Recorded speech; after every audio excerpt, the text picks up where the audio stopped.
Quarta stazione. Mani di conforto.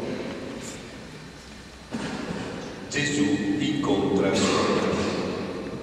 Ti adoriamo, Cristo, e ti benediciamo.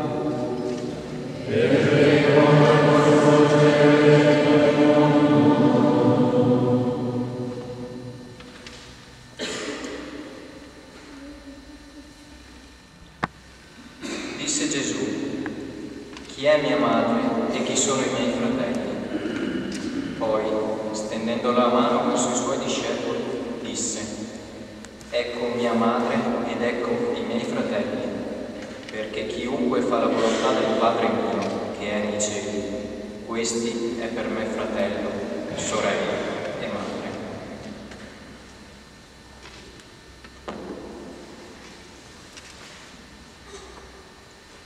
Riflessione di Massimiliano Kolbe.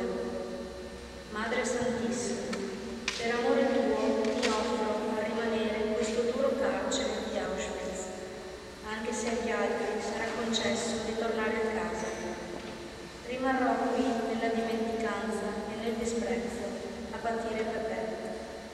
Mi offro particolarmente a te, o Maria, affinché incontri la morte in questo campo tra uomini ostili e indifferenti.